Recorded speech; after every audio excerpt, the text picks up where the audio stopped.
channels apparently are freaking out about President Trump's revoking President Obama's transgender bathroom guidelines. Can you explain from the White House point of view why this is a victory for states' rights?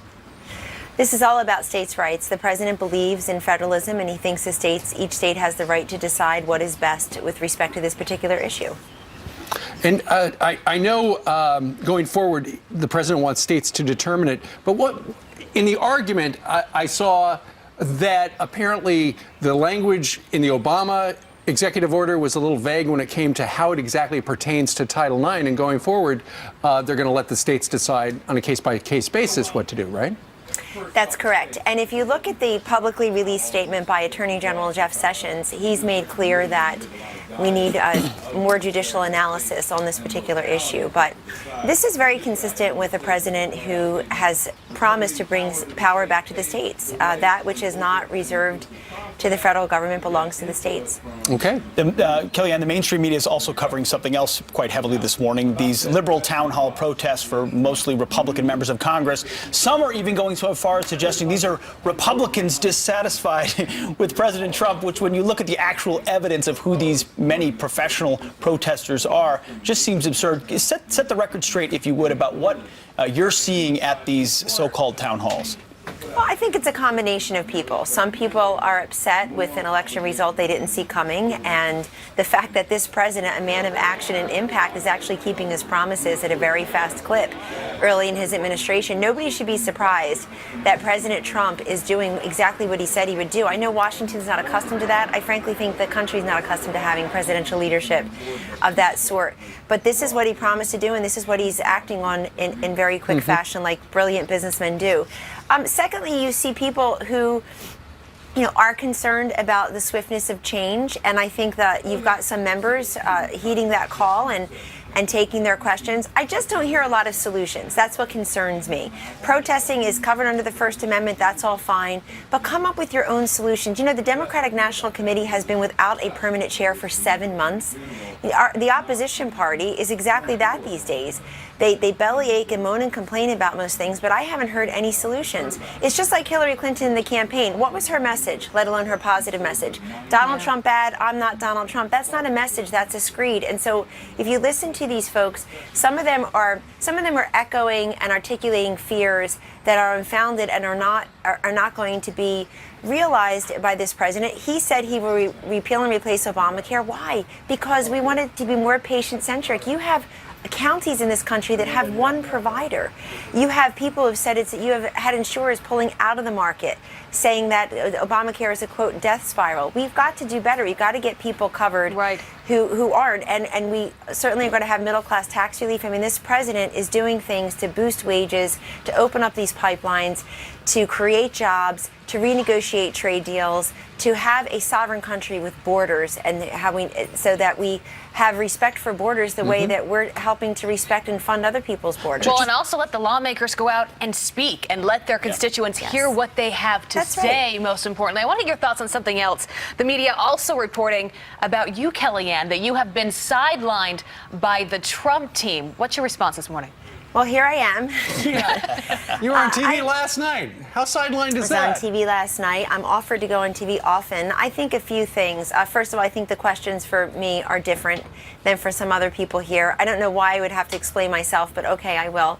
I spent the last several days with 4 kids looking at schools and homes in D.C., and I actually think now that we're in the White House, I've said this for many months before these silly, specious articles with people close to the White House, former campaign officials, whatever that means. Yeah, where do those come from? Where do those I don't know. I think it's a build you up to tear you down kind of town, and that's all right. Look, I'm focused on why we're here. I'm focused on the president's agenda, what he has entrusted all of us on his senior team to do for him and for this nation. We're playing long ball here. He'll be here for 8 years, and we recognize that there will be people who will be trying to throw crocodiles in our way. But look, all that aside, I do feel that there's a different set of questions for me.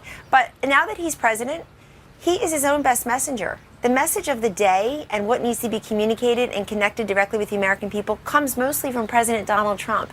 I have said for months that I wanted to reduce my TV exposure, my press portfolio, and mostly because I just think he's his own best messenger. He had a press conference last week, 77 minutes, 17 questions.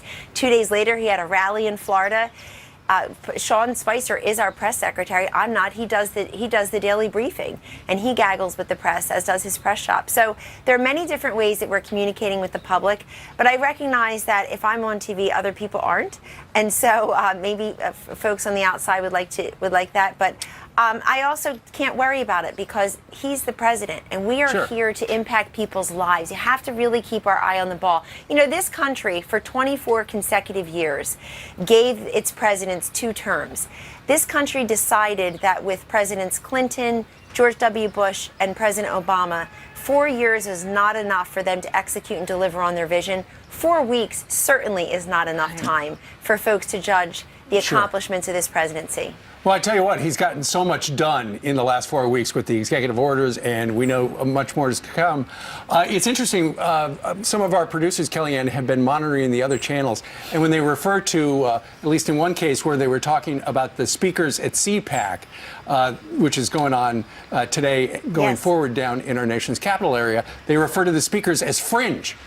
You know, are the... Well, I'm the opening speaker, but okay. And Donald and President Trump and Vice President Pence will be there. Well, look, this is what I'm saying. It doesn't sound very the other side is fringy to me, cracking just saying.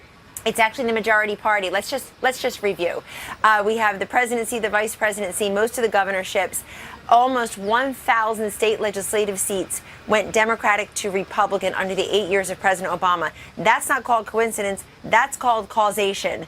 And then, of course, we have majorities in the House and Senate. This country has decided it wants action, not gridlock. And this is the man for the time. And I think that President Trump shows a real realignment of the movement as well. And you'll see that at CPAC. He will have a hero's welcome tomorrow at 10 a.m. Eastern when he speaks. And some of the rest of us in the administration are speaking as well. And the reason is he, like many of these young people, are outside of government. And they're not particularly enamored with politics, but they believe in public policy, and they think in encroaching and overreaching federal government, whether it comes to religious liberty and regulations, taxation, government-run health care. They want somebody in leadership who's going to stop this encroachment and overreach of the federal government. Secondly, Donald Trump is not a legacy politician. He's not a Bush or a Clinton. He's his own new type of non-politician leader. That's very much in keeping with what many of these young conservative and libertarian members of CPAC believe in themselves. They're not really institutional. They're not about the establishment and the elites. So he really is a man for this time. I was there last night sitting with Fox News' Sean Hannity for an interview, and the energy in the room, CPAC hadn't even officially started, but the energy in the room, the excitement people have about solutions and specifics, you can't deny it. It's very exciting. You contrast that to the DNC chair race where they can't come to a consensus. They have no real message. They're just the opposition party, the party of no. I feel really good about where our party and the movement are, but most importantly, where this White House is. Kellyanne, we only have a moment left. Beyond CPAC, and we know what the next executive order is going to be on immigration, but can you give us a preview beyond that with these executive orders and the energy they've given? Can you give us a sense of what might be next? Well, there are a number of things in the pipeline, actually, that are being discussed and vetted by our legal team. And so I won't get ahead of the president in talking about those, particularly since he has his joint session to Congress on Tuesday night, which is very exciting, otherwise known as the State of the Union when it's not your first term. Excuse me, first year, your first term. But so I won't get ahead of the president, but I would remind everyone, all you have to look at are all of his promises, because he's a non-politician, so they're not really promises, they're vision and plans. And you've seen already everything from pipelines to getting out of TPP to loosening those regulations on the coal miners, the manufacturers. Today he'll be meeting with other manufacturing CEOs. He's still talking about cybersecurity. I mean, pick a card, any card. I think people just aren't really accustomed to this, and they're getting used to it. And so you'll see a number of executive orders coming forward, and you'll see the president at that joint session talk about the legislative solutions that he'll be working on with Congress. Obviously, repealing and replacing Obamacare, tax relief, infrastructure. Some big ones. All big, and we'll be looking forward to that. Plus, Kellyanne, you didn't mention there's going to be a joint session of Fox and Friends in the East Room of the White House. Monday afternoon, we're going to interview the President of the United States, and we're inviting our viewers, if they've got a question for your boss, the President of the United States, to email us, friends@foxnews.com. That's fantastic. We look forward to that. Thank you. All right, Kellyanne, thanks, good to Kellyanne. see you this morning. Take Thanks for care. joining us. Bye-bye. You bet. All right, President Trump promising, as you just heard, big league tax reform, and the property man, Bob Massey, says it could change everything, especially if you're in the market for a new house. He joins us live next.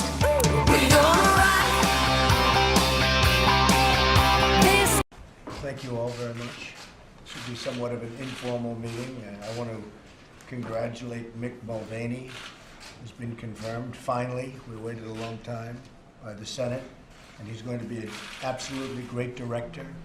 Total confidence in Mick, known him for a long time. He loves those budgets. Unfortunately, the budget that we're inheriting, essentially inheriting, is a mess. The finances of our country are a mess, but we're going to clean them up.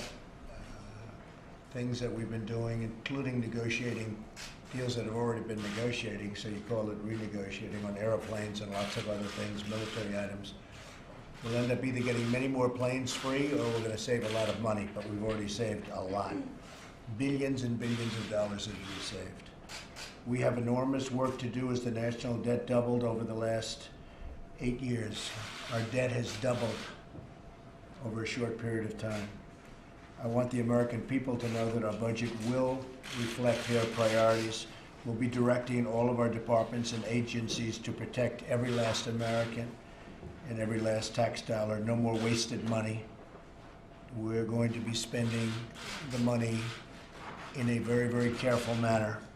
Our moral duty to the taxpayer requires us to make our government leaner and more accountable. We must do a lot more with less.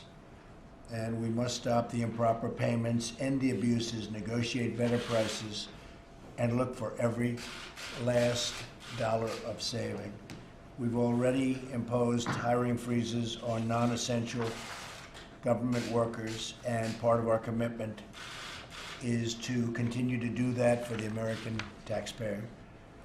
We have appointed a cabinet that knows how to manage dollars wisely. I've known many of the folks for a long time. They've been tremendous winners, whether it's Steve or Gary or another Steve right here. And that's why I will direct them to manage the country's dollars and your dollars very wisely. We won't let your money be wasted anymore. We're going to run government smoothly, efficiently, and on behalf of the very hardworking taxpayers, something that the taxpayers haven't seen in a long time.